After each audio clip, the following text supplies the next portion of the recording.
स्वागत करते हैं आप सभी का भूमि ऑर्गेनिक फार्म्स में। और आज की जो वीडियो है वो है ग्लाइफोसेट के बारे में। देखिए, ग्लाइफोसेट पर अभी गवर्नमेंट ने बैन लगाया है, तो आज हम जानेंगे गवर्नमेंट ने बैन क्यों लगाया है, ये क्या होता है, इससे क्या नुकसान हो रहा था और इसको किस तरह से यूज़ किया जाता था। तो देखिए, ग्लाइफोसेट जो है बेसिकली एक हर्बिसाइड है। आप लोगों को पता है कि हर्बिसाइड है ये, और जो चौड़ी पत्ती वाले जो पौधे होते हैं उन्हें, और जो खरपतवार होती है उसको मारने के लिए इसका यूज़ किया जाता था।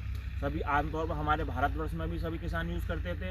यूपी में तो इसका यूज़ सबसे ज़्यादा होता था। उत्तर प्रदेश में 89% ग्लाइफोसेट का यूज़ होता था खरपतवार को मारने के लिए। इसके अलावा देश विदेश और तमाम कंट्रीज़ में इसका यूज़ किया जाता था।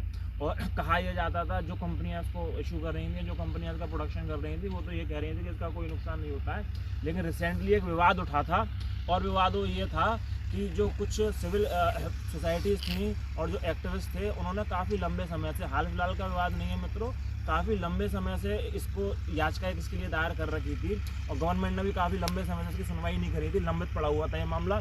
फिलहाल इसकी सुनवाई हुई है और इसको फिर बैन किया गया है। और इसके बारे में आज हम इसी चीज़ पर चर्चा करेंगे कि इसको क्यों बैन किया गया है। देखिए जी, जो ग्लाइफोसेट होता है बेसिकली इसकी जो यूज़ हो रहा था, इसका जो अनुमति थी सरकार की तरफ से, वो एक तो चाय की पौध में थी, ठीक है ना, आप चाय की पौध में यूज़ कर सकते हैं। और जो नॉन कृषि क्षेत्र है, मतलब जहाँ पे कृषि नहीं होती है और दूसरे कार्य हैं, उनका यूज़ वहाँ पे होता था। लेकिन हम सभी किसान लोग, यहाँ तक कि मैंने भी इसका यूज़ किया था एक बार, जितने भी यूपी के किसान हैं खास करके, और इधर उधर बाकी के राज्यों के भी, वो इसको सभी तरह की फसलों में इसका यूज़ कर रहे थे। जबकि इसकी अनुमति सिर्फ चाय में थी यूज़ करने के लिए, और गैर कृषि क्षेत्रों में थी। गैर कृषि क्षेत्र कौन सा हो गया?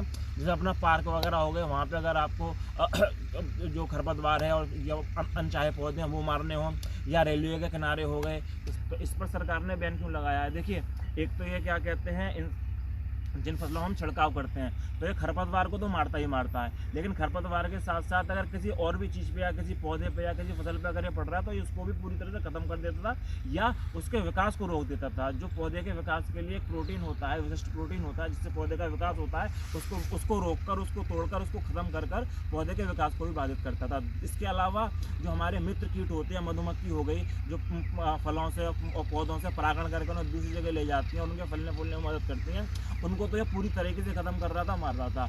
बात करें अगर मानव सभ्यता की, इंसान के बारे में, तो उस पर भी क्या कहते हैं, इनका विपरीत प्रभाव पड़ रहा था। कई शोध हुए हैं, कई कंपनियों ने इस पर रिसर्चेस करी हैं, उसके आधार पर ये जो हम लोग हैं, हमारे इंसान में कैंसर के लिए उत्तरदायी कारक इसमें होते हैं। इंसान को कैंसर की खतरनाक बीमारी इससे हो सकती है। इसके अलावा डीएनए को टेम्पर भी कर रहा था, यानी कि डीएनए तक को नुकसान पहुंचा रहा था, और जेनेटिक डिसऑर्डर वाली जो बीमारियां होती हैं, इसकी वजह से वो भी हो रही थी।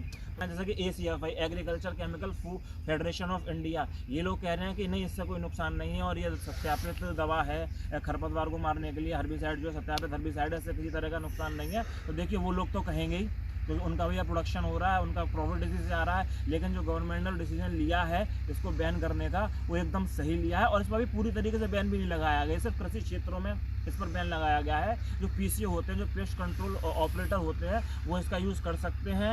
उनको इसका लाइसेंस मिला होता है, वो इसका यूज़ गैर कृषि क्षेत्रों में कर सकते हैं, जैसे कि पार्क वगैरह में हो गया, अपना रेलवे के आसपास या रेलवे लाइन्स के आसपास जो खरपतवार उगाते हैं वो हो गया, बांध हो या तटबंध हो या सिंचाई के जो बंद होते हैं, उसमें जो अनचाहे पेड़ निकल जाते हैं, हाईवेज के किनारे जो अनचाहे खरपतवार और जो चौड़ी पत्ती वाले पौधे निकल आते हैं, उसमें इसका यूज़ कर सकते हैं गवर्नमेंट के अनुसार।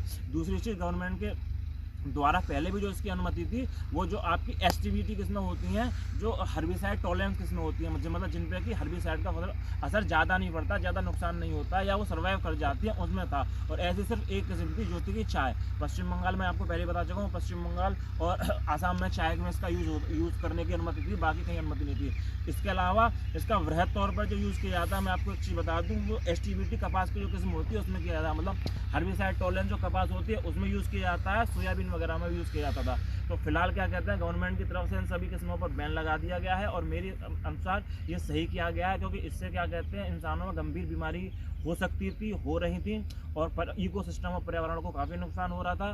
तो दोस्तों, ये था आज के हर्बिसाइड के बारे में, और अगली वीडियो हम आपके लिए लाते रहेंगे, और अच्छी वीडियो, इन्फॉर्मेशन वाली वीडियो हम आपके लाएंगे। आपको अगर वीडियो अच्छी लगी तो लाइक और शेयर करें, चैनल को सब्सक्राइब करें, और यदि मुझसे कोई कमी छूट गई हो वीडियो में, तो आप मुझे वो भी बताएं, मैं उसको सुधारने की अगली वीडियो में कोशिश करूँगा। तब तक के लिए दोस्तों, जय हिंद, जय भारत।